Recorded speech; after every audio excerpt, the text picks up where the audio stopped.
10A Boxing Podcast, where the punches never stop and the excitement is always ringside. Get ready to step into the world of boxing like never before.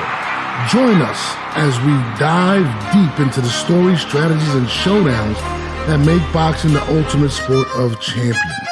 From knockout interviews with legendary fighters to ringside roundups of the biggest matchups, we've got you covered with expert analysis and insider insights. So lace up your gloves, grab a ringside seat, and get ready to experience the thrill of the fight. This is the 10-8 Podcast.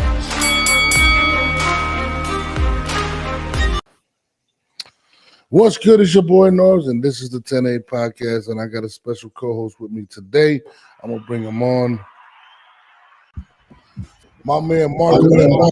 Marko, formerly, you guys don't know, he was part of the Marky Mark and the Funky Bunch. He was a model extraordinaire / boxer. Before Ryan Garcia, there was this man right here. Marko, what's up, brother? Clearly, I was a model. I mean, everybody knows that. 1,000%. I mean, I think you started that whole wave of Instagram models before Instagram. It was Polaroids. You used to walk around with the Polaroids and sell it. Shit. What's up, bro? What's cracking? Shit, man. Fight week is here. Fight week is always a good thing, especially I'm when be up in that bitch too. Oh, I mean, you might be alone right now. Apparently, you're having trouble selling tickets, bro. Like, what's going on? Which is because I got a press pass because, truth be told, I'm not paying $1,400 for decent seats because, like, I don't go to fights. Not to sound bougie, but like, I don't go to fights unless the seats are decent because I'd just much rather watch it in the comfort of my own home. You know what I'm saying? Because the camera angles are always just way better than No, 100%. I was telling my boy that. I was like, man, it's so hard to tell sometimes what's going on when you're at the fight. I feel like it's more so when you go to the fights, it's more so like a get together. Like it's like date night. Like if you're with a chick, it's not, you can't really enjoy it. Plus, motherfuckers be like, I had 4 seats a few times, right? Like, and motherfuckers be like going down at the main event and just standing in front of you. Then you start getting beef with them, like get the fuck out the way. And the security doesn't come for like. We went to go see, I think it was it Ryan and Tank, and it took them 20 minutes for security. And so that fight starts, and there's like all these dudes standing right in front of us, like and they wouldn't move, and everybody get the fuck out the way. Everybody's screaming, they wouldn't move. It took security 20 minutes, and we couldn't see shit. And I'm just like, wow. Yeah, I mean, people don't care, and they block you, and they get drunk, and honestly, it feels like a rap event to me when I go. It feels like everybody's there just to say they're there. Like most of the time, people aren't even paying attention to the fights. Like I'm sitting there, there's a lot of fights beforehand, and people just hanging out. But yeah, I don't know. Cool. That Tank versus Garcia fight. Not Garcia. Did I say Garcia? I meant Tank versus Rolly is a fight I went to. Okay. Oh, you went to Tank versus Rolly? Okay. Yeah, I went to Tank versus Rolly. Whichever one was at the Barclays Center, which I think was that one. Okay. And yeah, it was the crowd was pretty fucking hood. I don't know, if they were local or if they came down, or I don't know, but that, and it was like 2, and the girls were like, look, I like looking at women, but like this shit was just like it was so trashy. It didn't even look good. I mean, they would just walk around with just like Twizzlers over the nipples and like just too much. So you went to Freaknik. That's where you went to. It was too, and I grew up in New York City. I've seen everything, and that was just too much. I'm just sitting there like, you got to leave something in the imagination. Come on, just a little. I used to go there with my wife. We used to go.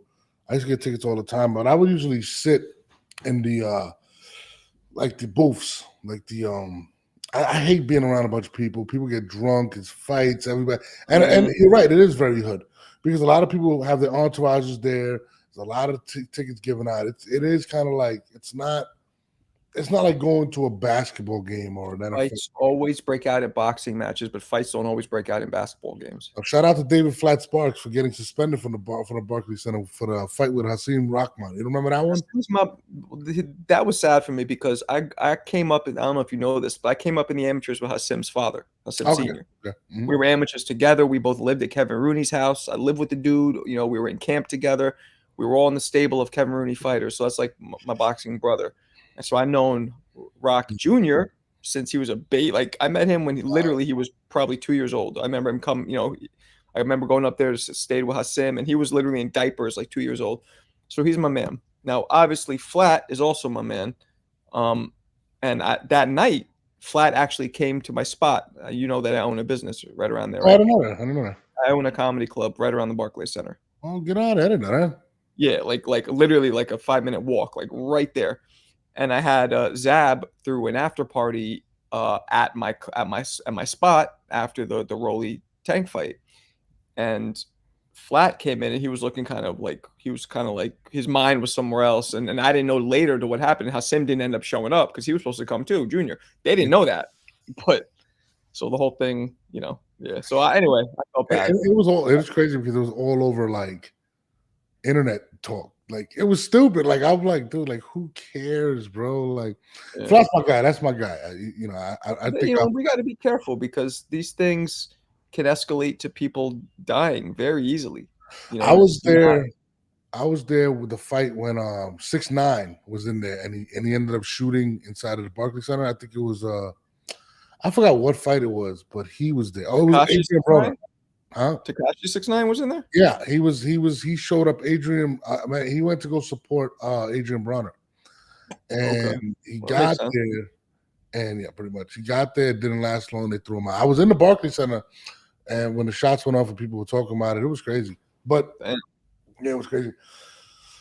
All right. So let's get to this. I mean, they're going to be handing out tickets at this point, and it's sad because from the inception of this event, this fight, there's been it's been surrounded by controversy, and it's kind of unfortunate, especially for Devin Haney. Devin Haney taking this fight strategically because Ryan Garcia is a name, has a following. It kind of hurt him in a sense to where he was expecting this to be a big thing because it's supposed to be a big thing, right? And it almost feels as if Ryan Garcia has single-handedly, in my opinion, put a black cloud over this event since the inception of the fight. You know what I mean? And I was talking about this yesterday, and I was like, who is to blame? I mean, Haney's not a big name. He sold 50,000 pay-per-views his last fight. What's his name? Garcia is popular. He did numbers with, of course, Gervonta. And I started thinking about him, like, man, I mean, who's to blame in this point? And I do blame Ryan. I mean, you said it yourself. The tickets are ridiculous, and they just lowered them. Literally, just lowered them. Well, I own, like I just told you, I have a business, and it's across the board. Everybody's getting hit. Like my business has been hit so hard. Yeah. Over the last, like, especially 3 or 4 months because of inflation's killing everybody. So a lot of it has to do with the prices, but I'm telling you, it's going to be hard to move them even at lower prices because people don't want to spend money right now. Oh yeah, guaranteed. I mean, you got to think about it. I mean, a lot of people like to travel. Ryan is from the West Coast. People like to travel to see fights. They're not going to do that now, yeah. 100%, especially when he got investigated. I mean, he got investigated by the New York State Athletic Commission, see if he was mentally there. This was maybe about a week or two ago. So it was up in the air. Is this fight actually going to happen? And I mean, New York is not cheap. You know it. I mean, hotels, flights. I mean, the tickets. I mean, you're looking at possibly spending, let's say, a lower ticket, close to a couple $1,000s just to get there. Here's the thing, though. Like, okay, so clearly for the gate, it doesn't make sense, right? It would have been way smarter to do it somewhere in Cali. But from what I understand, and I don't know that much about this, but the majority of the money comes from TV and others. It's not about the gate. So, and I could be wrong, but I know with like basketball, for example, they want the TV money is what they care about. Like, obviously it looks good to have the stands full, but it's not. So that might be what's happening here. They might be getting enough from the TV and from whatever to cover the low gate. So remember, the difference between the NFL, the NBA, and boxing is the NFL, they sign TV deals that's on national TV, and they get their money off of the commercials and the beer commercials and the constant Nike and all. That's where that money comes from. Boxing necessarily doesn't have that. Boxing doesn't necessarily even have an organization to where they all on one page. It's kind of scattered. It hurts boxing because you can't pay people what they deserve. Boxers put their lives on the line. They don't get paid that much. and these guys move independently. B, what happens is you don't get the fights you want to see. Why? Because these guys can do pretty much what they want. They don't have to. I don't have to fight this guy. It diminishes the value of the belts because people want to stay undefeated. They don't want to take risks, and I love boxing, but something has to happen because it's going to continue to ruin sport. To be honest with you, this should be a sold out fight. This is a championship fight. It's a legit championship fight at that. And I don't know about the TV rights because it's not. Remember, it's a pay per view event. So if that's the case, then it'll fall back on pay per view. So it's the zone, right? If I'm not mistaken. I think so. Yeah. Yeah, it's the zone. I mean, thank God Devin Haney's a smart kid and he's independent, so he makes the most money he possibly can because he don't have to. He cuts out the middleman. But it doesn't look good for Haney in negotiations. Let's say if he wins this fight to go fight Gervonta, he turns around, bro. You only sold 50,000 here. You're not a name. He took 45% of the person this one, and he is the champion. Which is it's ironic how things work in boxing because others are valued.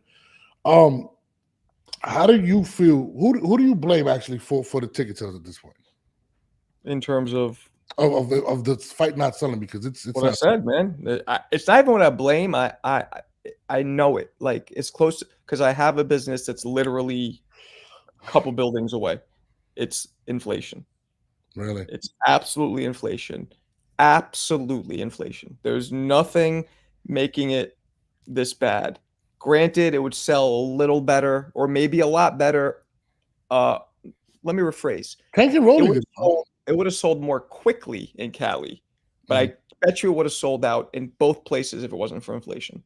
Inflation just made it, Cali just would have made it go faster. It wouldn't have made it completely sell, Nah, it's inflation.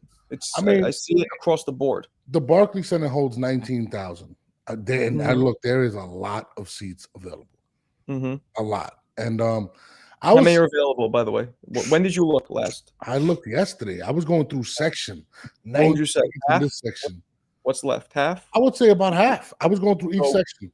So that's been for almost 3-4 weeks now, because about 3-4 weeks ago they were like only half full, and so it's the same.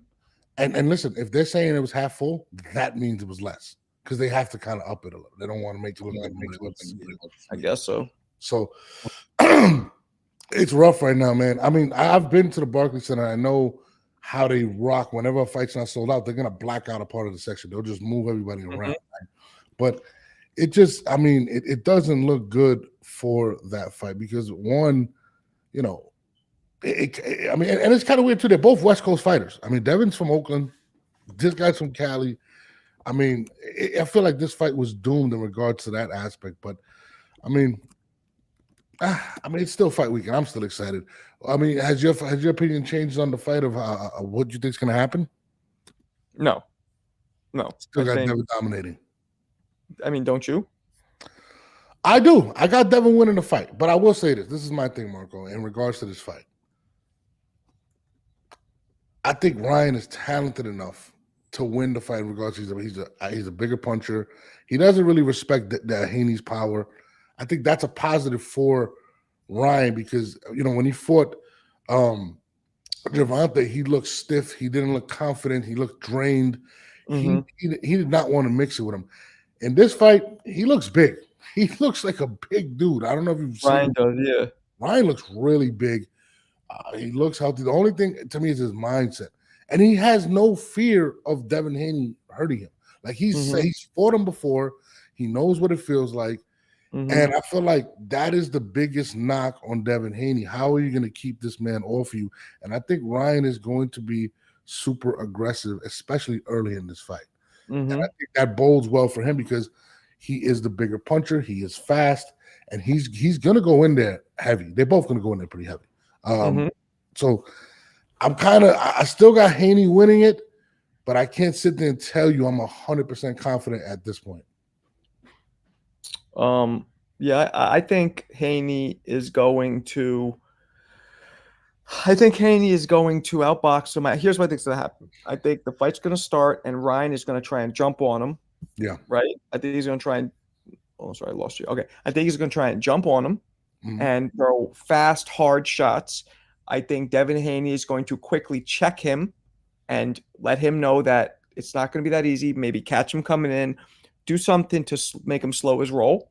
Then when Ryan sees that the attack isn't, kind of like what he did with Tank, how he jumped on Tank, when he sees that's not working, he's going to switch to circling, what he always does, parallel feet too, so where you can't punch, and then just jumping in with a lead left hook or jumping in with a combination every now and then. And I think that's going to happen. And I think as soon as he switches to that, Devin's just going to keep him at his range. He's going to box him. He's going to even win the exchanges. The one thing that I could see happening, though, possibly Dev could get hurt. Maybe, I don't know about go down. It's possible go down, flash, be fine, or at least get caught with something here or there. But overall, a unanimous decision victory for Dev. And I don't think it's likely he's going to get knocked down or hurt, but it is possible because Ryan is still very fast and hits pretty hard. Yeah, I mean, I say this, and listen, I've seen Haney get rocked a couple of times, and he recovered pretty well. But I think Ryan is a very good finisher as well. And I really believe Ryan does not respect Devin Haney's power, and that's going to pose a big threat to Haney. He's got to keep him off of him, and I agree with you.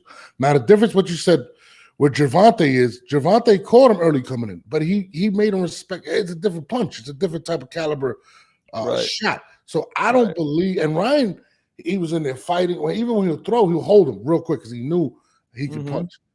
I for some strange reason, I feel as if he's going to try to make. He has to make this fight messy. He has to jump on him. He can't sit there and try to stay in the middle of the ring and win this fight. He has to make it one of those fights where he puts the pressure on him and force Devin Haney to exchange, which he has been more so like that in his last couple fights, which could work against him because Ryan does have blinding speed and he has power. So I mean, I feel like a lot of people aren't giving him a chance. So he really has nothing to lose at this point. And exactly. It's a dangerous situation to be in.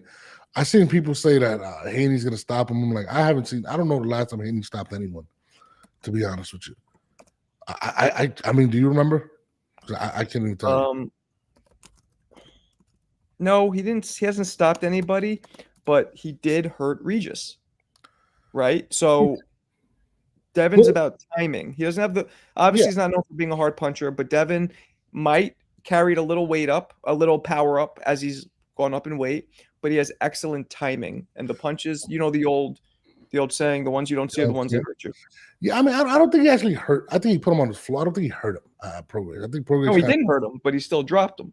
Yeah, he dropped him. But I feel like, I mean, listen, like again, Garcia is. People have to understand. First of all, he's a good-looking kid, so people want to act like, oh, he's just a pretty. But no, Ryan can punch. He can fight.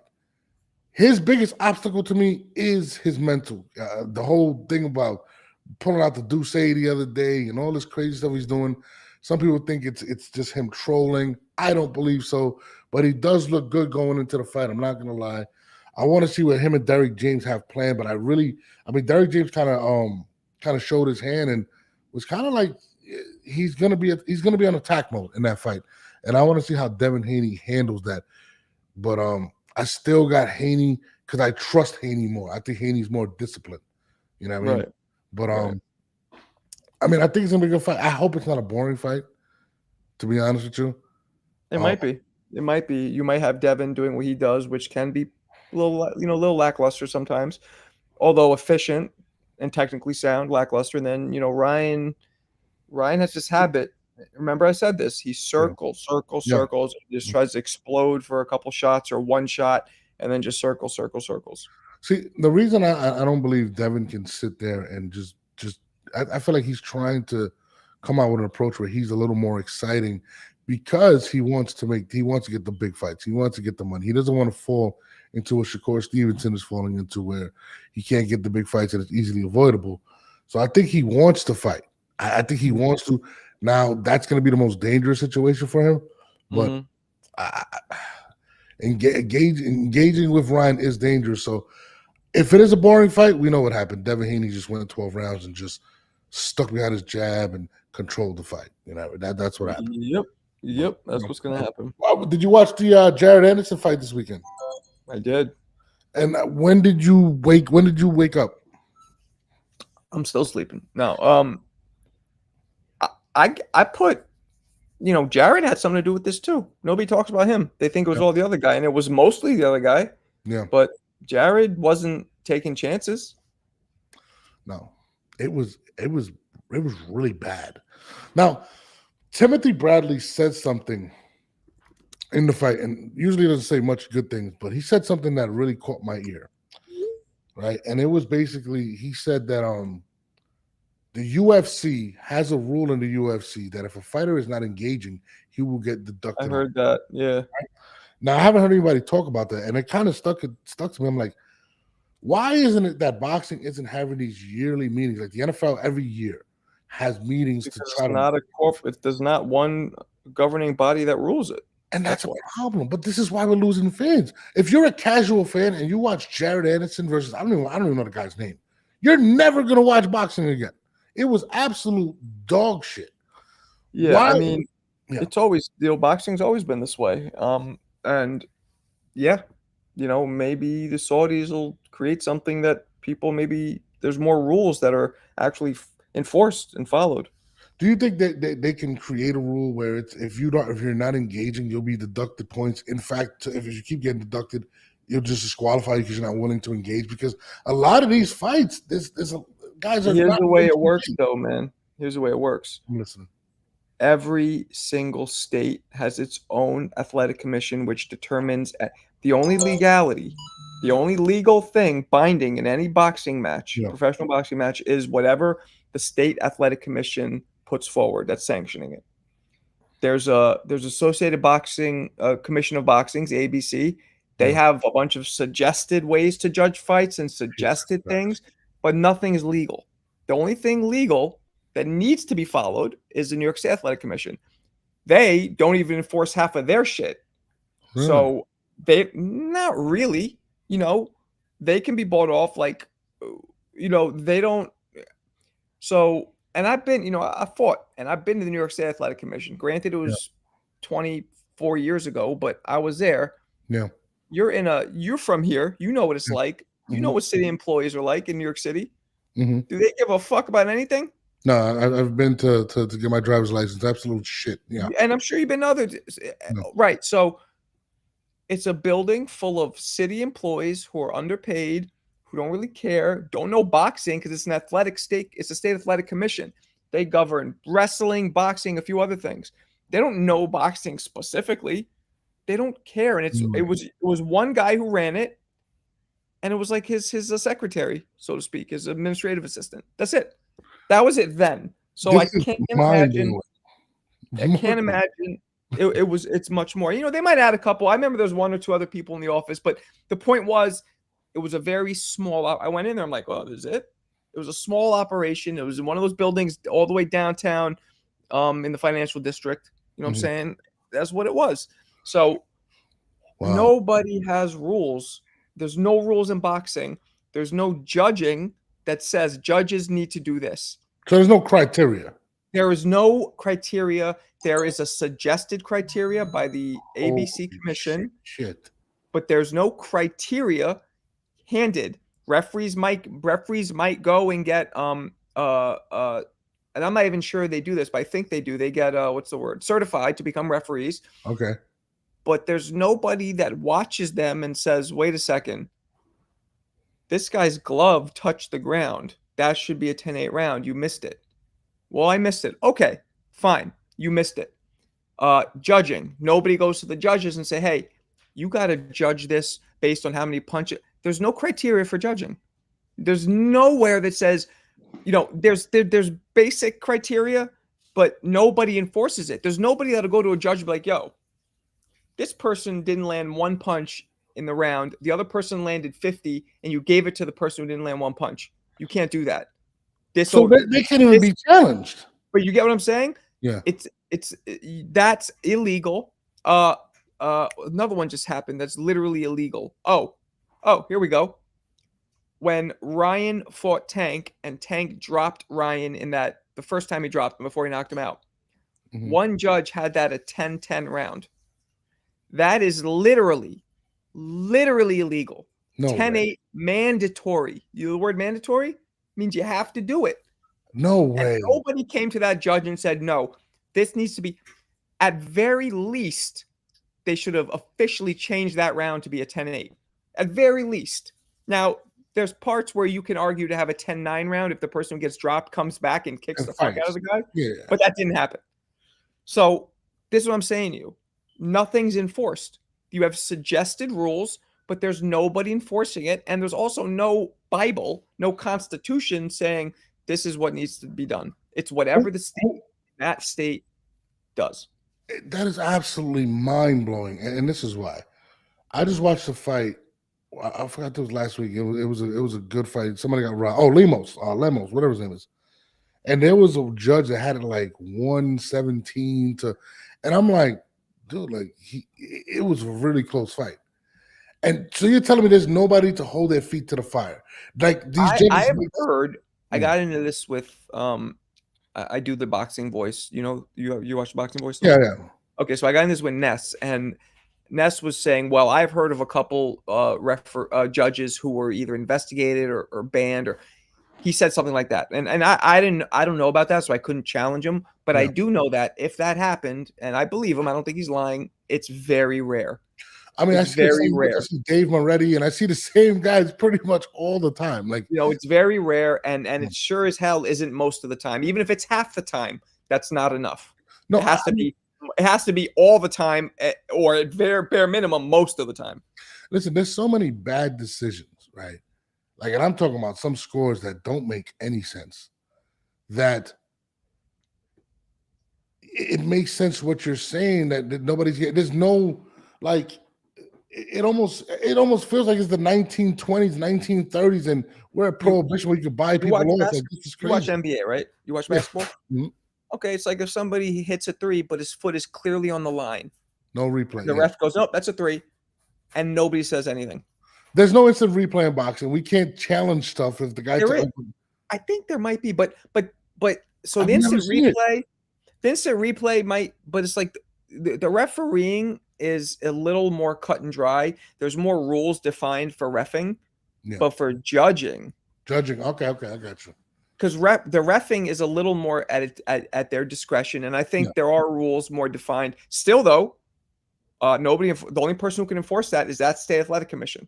And if they decide that they don't want to use the resources or the time to challenge something, it's not going to be challenged. But the judging, that's the main one. You know, reffing too, though. We've seen a lot of the guy who stopped Barroso versus Rolly. Mm-hmm. But then you start going into the realm of discretion. Well, I thought he was. You can't argue when somebody says, I thought this. You're like, well, you were crazy. But the crazy thing is that opens the door for corruption, for even alleged corruption. And like, there's so many fights that I'm watching, and it's insane when you're even hearing the commentators saying that, oh, this decision is going to get stolen. Like, they know it's going to, like, it's crazy to me. I've seen fights where I'm just like, and the Lemos fight, who did he fight? It was like 2 weeks ago. Oh, Lemos. Yeah, he fought Richardson Hitchens. Oh, Richardson Hitchens. Like, the scores were so crazy. Like, I was just like, bro, like, there is no way that but it was crazy because you will listen to the commentators and they're saying it literally openly that he's about to get robbed. Yeah. That is mind. Look, that fight to me was close. No, it was close. I think Hitchens did lose, but it was close. To me, that's not the issues. To me, the issues are things like the Rolly fight or things like the judging in that fight. One of the judges had it 118, 112. Sure. That's insane. I mean, judges had Pernell Whitaker losing to Chavez, one of them, and the other one had it a draw. What? You know what I'm saying?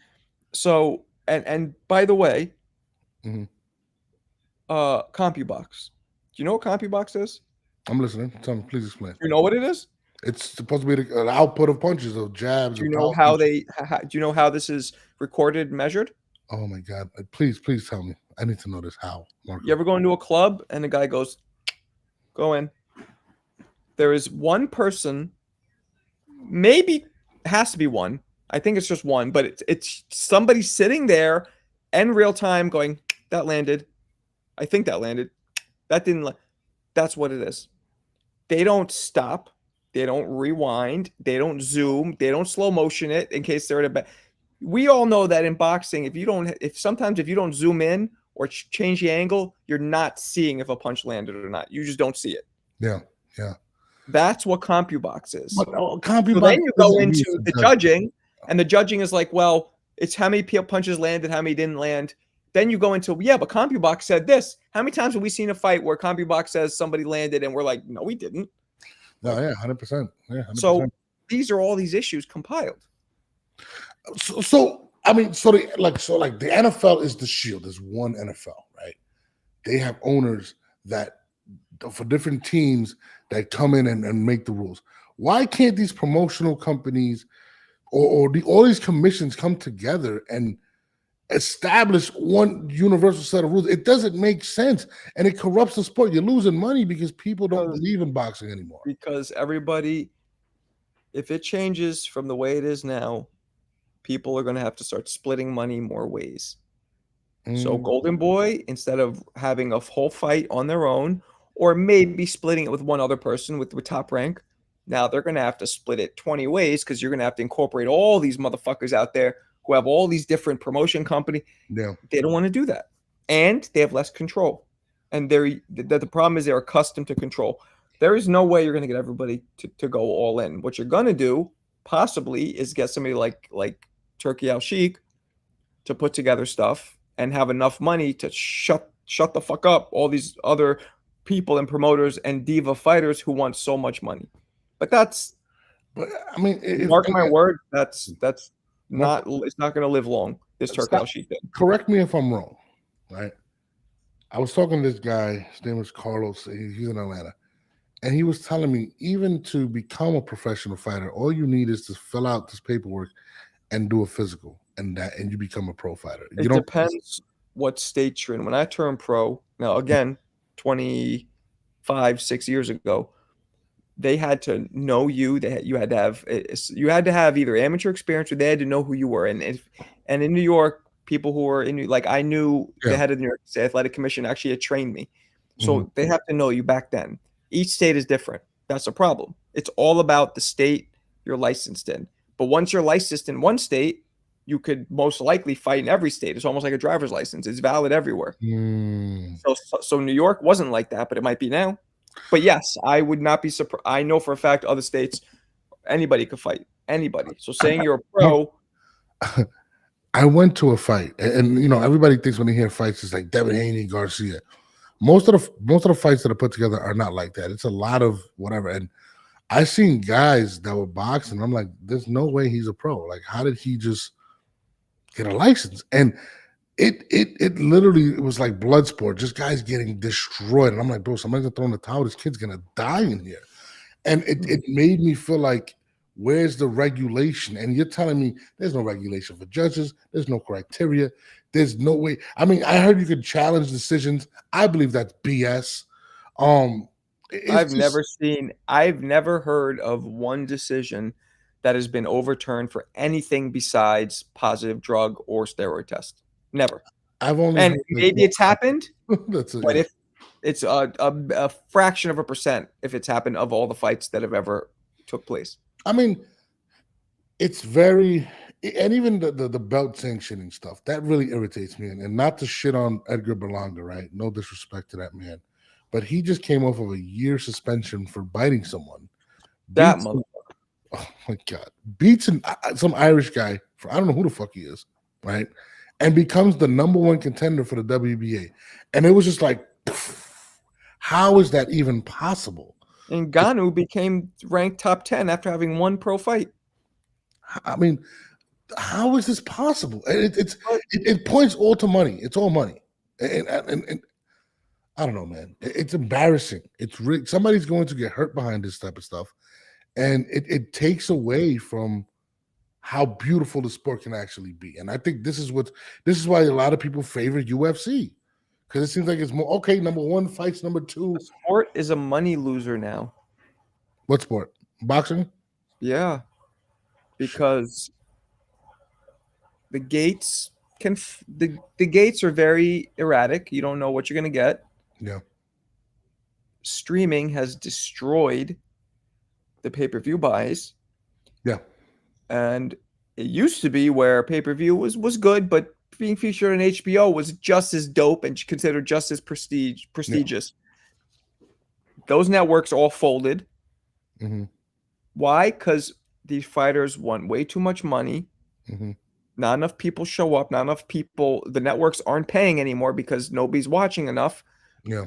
And the pay-per-view is really the only way they can live. But that is being grossly affected by streaming, by Fire Sticks. So, see, I got an answer to that, and Showtime and HBO they focused on the pay-per-view buy and stuff like that. The difference with the streaming stuff now, like Amazon doesn't really care about the pay-per-view stuff because they get paid based off of a digital imprint. So regardless, as long as people tune in, they get advertisers off of that. So I kind of like that, and I feel like boxers should get paid more because of that. So I get what you're saying, but the times are changing, and you're right. I mean, it's a bad. If you're a professional boxer, it's you got to really like. It's tough, man. I mean, if you're able to make it to a certain level, to be honest with you, God bless you, because it's like all the odds are against these guys at this point. Like, yep. you know, bro, you show up to a fight, and if this guy's getting promoted by Oscar De La Hoya, he's already starting with like a 21-point lead. Like, it's crazy. Yep. Like, this guy, we're putting money behind this guy. Now you're telling me there's no criteria for the judges. You can't even challenge the judges. Who is there to hold the feet to the fire to them? Even if this guy wins, we got money in this guy. We need this guy to win. Now it's more believable to me that this shit is all rigged because this guy's more priority than this schmuck who lives in Bushwick, Brooklyn, and he has, you know what I'm saying? He's not signed to anyone. I mean, Yep. it's a little disheartening, man, because I defend the sport all the time and I love it, but at its structure, it is a shit show right now. Mm-hmm. I love talking to you, Marco. I think you're fucking awesome, bro. You need your own goddamn show. I'll tell you that right Appreciate you. Thank you. now. I mean, listen, I'm a fan. I've been following, but you know some of the intricacies because you know the sport. You boxed, you know certain things in the sport, and I appreciate it because I don't know it. So I've been a fan for years, and I really appreciate that. I did not know that because to find out that the judging now it makes sense when they're gonna steal the decision, and you're sitting there like, what do you mean they're gonna steal the decision? This guy's there's no official structure, and there's no way for anybody to be held culpable. There is zero recourse of anything that happens. It's just it's Lord of the Flies. It's every man for it's martial law. It's every man for himself. And sometimes there's justice, but there's no police. It's like living somewhere where there's no cops, or living somewhere where the cops walk around every now and then, and they might slap you on the wrist every now and then or whatever. But for the most part, they're not. They're all on break. There's one cop in the whole town, and he's usually on break. It's like that kind of thing. One more thing before I let you go. I'm sorry, I know you got but I interviewed Richard Steele, and this stuck out to me a lot. You interviewed him? Yeah, I interviewed. This was about a year and a half ago. Oh, and shout out to Richard Steele. He was awesome. You didn't ask him about Chavez because damn. No, he told me. It's funny. He told me specifically not to ask that question because everybody asked. Really? I swear to God, before the interview. I believe that. He did say something that was interesting, and we were talking about fighters dying in the ring, right?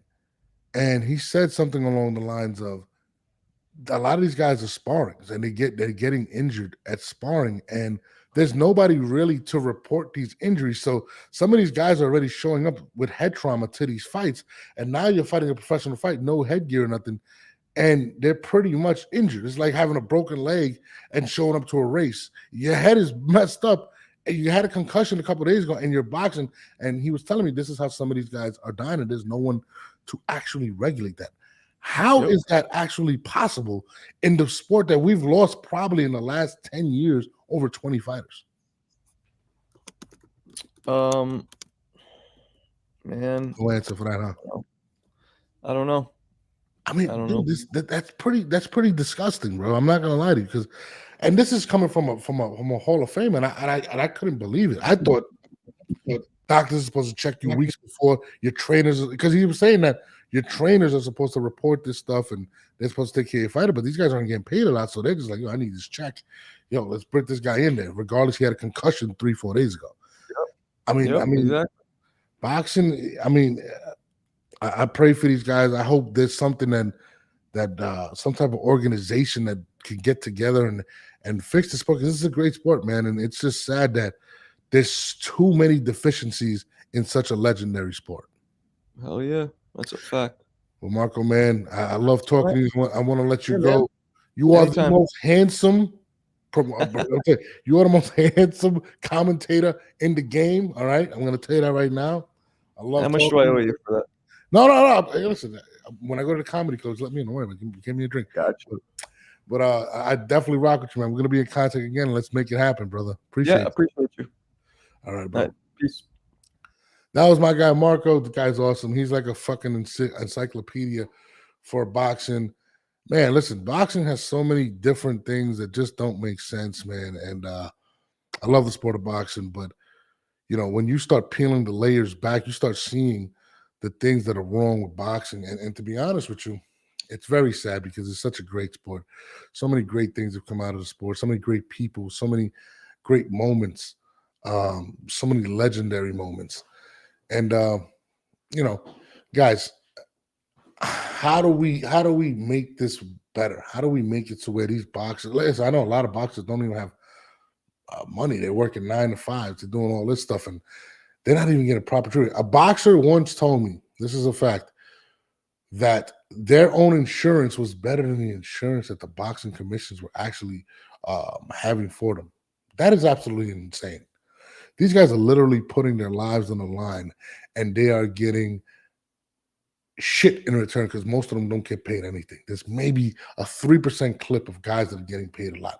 And that's why I don't blame guys like Shakur Stevenson and Devin Haney and the Floyd Mayweathers for not wanting to fight, because you're risking your life on the line for people that aren't even here to protect you.